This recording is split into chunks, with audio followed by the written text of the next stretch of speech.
Hey everybody, welcome back into Occupy Democrats. And Donald Trump is presently writing the playbook and executing the playbook of his very own demise. That's right, you heard me say it. I'm going to show you the breaking story in just a few seconds. And quite frankly, if you'd like to see him out of the White House like I would, subscribe to the channel. But the reason why he's doing that is because he's never understood the cliche, don't bite the hand that feeds you. He hasn't understood that because he's never had to concern himself with where his next meal may be coming from or the idea of really actually working hard for your money.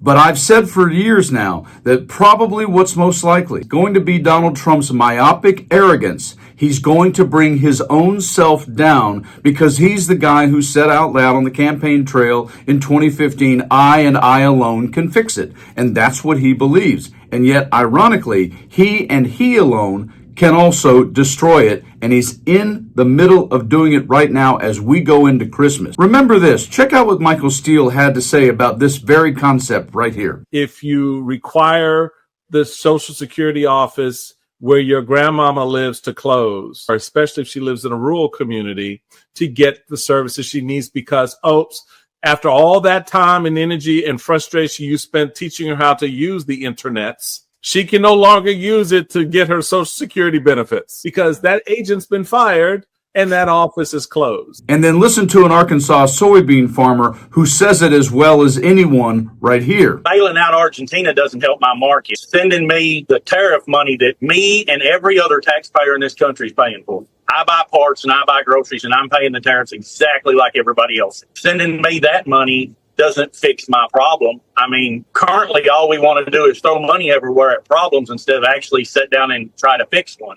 And yet what Trump is doing right now, when you think about that big, beautiful MAGA red map that everybody was pointing to of all the counties that voted red all across the country in all of the rural areas. Listen to Michael Steele again. And yet you seem to think that this individual who's ordered all of those negative things to happen, and we haven't even turned into what's happening to farmers and small business owners because of the tariffs, but just on the things that impact the education of your children, the health care of yourself and your family, and the ability of you to enjoy the fruits of your labor without the oppressive oversight of the federal government. I can't help you understand that if you don't. At this point. Yes, Donald Trump is biting the very hand that voted him into office because what's coming is the holidays. What's coming is Christmas and New Year's. And what's coming are people who are out of jobs and out of money who have very little sustenance to live off of to begin with. And it's because of Donald Trump.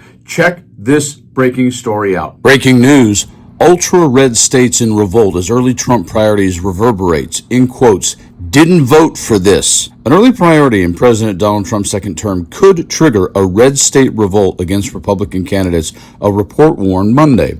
Elon Musk's Department of Government Efficiency, aka DOGE, imposed drastic cuts to public land agencies that are hitting rural conservative communities across the western United States, with an estimated 5,200 workers terminated from the agencies that manage the 640 million acres of federal public lands, and even deeper cuts expected next year. They threaten to wreck communities that rely on those lands, reported Politico. In quotes, the federal payroll from the Bureau of Land Management, the Forest Service, and Fish and Wildlife Services in these small rural communities is huge, said Steve Ellis, chair of the National Association of Forest Service Retirees. In quotes, it helps pay taxes. It helps keep the little hospital open. Federal employees have kids in the schools where the funding from the state depends on the number of students. Ranchers and farmers rely on public lands for their livelihood. Outfitters, guides, and hunters regularly use them for sport and sustenance, and forestry, timber, and sawmill workers ply their trades in wildfire mitigation and lumber, and support for adequately staffed public lands and continued public access enjoy broad support across the rural West. In quotes, both the rich and the poor get to use public lands. I believe every piece of public land in the West should be able to be accessed by public land hunters, said 57-year-old Terry Zink, a third-generation houndsman who hunts big game. The wildlife belongs to we, The people. Zink told Politico that he's heard of fellow hunters who had to cut their own way onto trails due after Forest Service trail crews were sent home by Doge, and he's concerned about wildlife management after agency scientists were also cut. In quotes, "You won't meet anyone here more conservative than me, and I didn't vote for this," Zink said. Conservation issues are highly important to Montana voters like Zink, and national Republicans risk awakening a sleeping giant if they continue cutting budget for land management or selling off public lands, as Senator Mike Lee, Republican of Utah, added as a provision to Trump's big beautiful bill before other GOP senators from Montana and Idaho got that measure removed. In quotes, hollowing out staffing, cutting budgets, changing priorities, all of that very much lends itself to the idea of essentially causing those agencies to fail at meeting their mandates, and that will lead to the call for privatization, said Sarah Lundstrom, Glacier Program Manager with the National Parks Conservation Association. In quotes, because if the government can't manage that land, then obviously somebody else should, right? In documents like Project 2025, there are calls for the privatization of land or the sell-off of land. Montana voters rejected GOP gubernatorial candidates in 2018 over their Trump-like support for slashing national monuments and opening up public lands to drilling and mining. And the staunchly conservative Zink told Politico the same thing could happen again next year if the president continues his attacks on public lands. In quotes, "If we get poked too hard on this, they're going to get primaried and voted out," Zink said. We didn't vote for this. Yeah.